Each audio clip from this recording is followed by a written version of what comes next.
Здравствуйте, дорогие друзья! Я приветствую вас на новой лекции канала «Жизнь после жизни есть, я знаю», который посвящен доказательствам жизни после смерти и устройству потустороннего мира, куда каждый из нас попадает по завершении своего земного пути, где и воссоединяется с ранее усопшими родными и любимыми и продолжает бесконечное путешествие по нашей прекрасной и удивительной Вселенной.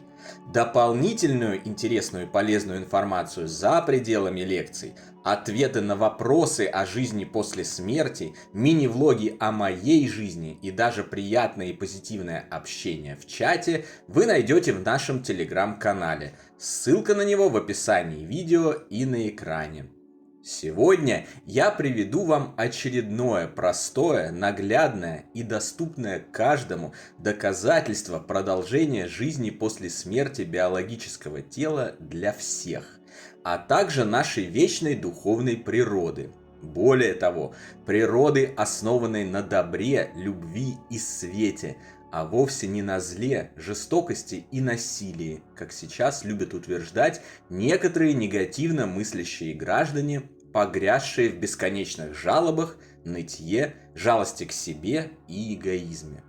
Меня часто спрашивают, чем доказывается существование загробной жизни и того света.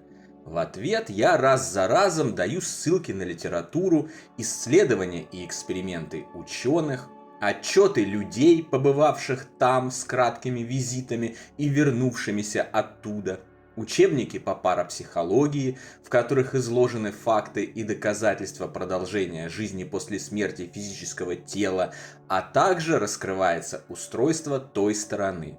Все это приведено на этом канале во вкладке «Сообщество», в нашем телеграм-канале и в любой нашей книге цикла «Жизнь после жизни есть, я знаю» и «Онкология и душа». Многие из вас уже ознакомились с этими источниками и правильно сделали, потому что только классическое учение формирует комплексные, системные, стройные и крепкие знания и способно привести к твердой уверенности в жизни после смерти и порождаемой ей спокойствию и душевному комфорту. Забеги же по верхам, обращение к некачественным, пусть и удобным источникам информации, разнообразным колдунам, ведьмам и эзотерическим гурам, а также страстное желание получить весь массив знаний из одного заголовка, одной коротенькой статьи или 5-минутного видео никогда не приведут к искомому установлению истины, а значит и к душевному спокойствию, уверенности в себе и в грядущем воссоединении с перешедшими на тот свет любимыми. Но все же порой и эти традиционные с точки зрения земной науки доказательства не требуются, чтобы убедиться в том, что никакой смерти на самом деле не существует. Зато определенно существует духовный мир, из которого все мы с вами и пришли на землю, как воплощенные бессмертные души. Кое-какие из таких простых доказательств я уже приводил ранее в других видео. Сейчас я представлю вам еще одно такое убедительное доказательство, легко доступное любому живущему. Ознакомившись с ним, вы обязательно почувствуете, как эта информация откликнулась в вашей душе. Вы почувствуете, как внутри разольется приятное тепло, и как уровень вашего душевного спокойствия и комфорта станет чуточку выше. Обратите внимание, это само по себе тоже доказательство. Именно таким образом, посредством так называемой интуиции, ваша собственная душа, ваши духовные друзья, наставники и ангелы-хранители подсказывают вам, что та или иная информация верна и правдива, и на нее можно опираться в выборе того или иного пути, того или иного решения.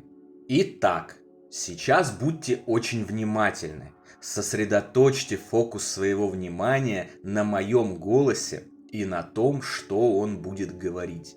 Внимательность и сосредоточение тоже во всех без исключения случаях являются важными факторами для твердого усвоения знаний. Всем нам знакомо чувство отчаяния, накрывающее нас от осознания несправедливости и жестокости этого мира. Мы страдаем от того, что люди обижают, предают и бросают друг друга, калечат, убивают, обворовывают, добиваются благ для себя за счет других, идут по головам ради минутных и ничего не значащих преимуществ, воюют, уничтожают природу, беззащитных животных и творят прочие ужаснейшие вещи. Это чувство нам отлично известно с самого детства, даже без какого-либо обучения тому, что такое хорошо, а что такое плохо. Каким-то образом ребенок, которого еще никто ничему не учил, уже это знает, едва приходит в этот мир и открывает глаза.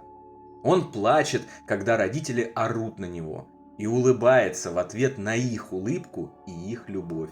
Он обижается, когда мать отталкивает его, и, смеясь, радостно тянет к ней свои ручки, когда от нее исходят притяжение, тепло, ласка и любовь. Многие дети даже телепатически считывают настроение родных и откликаются грустью на их плохое настроение, а весельем на хорошее.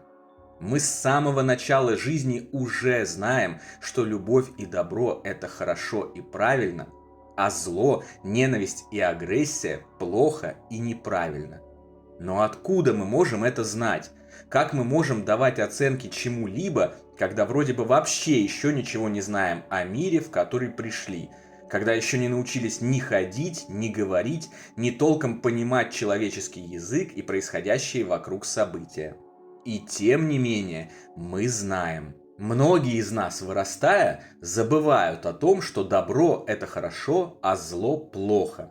А вернее, будет сказать, почти забывают, потому что не существует окончательно плохих людей.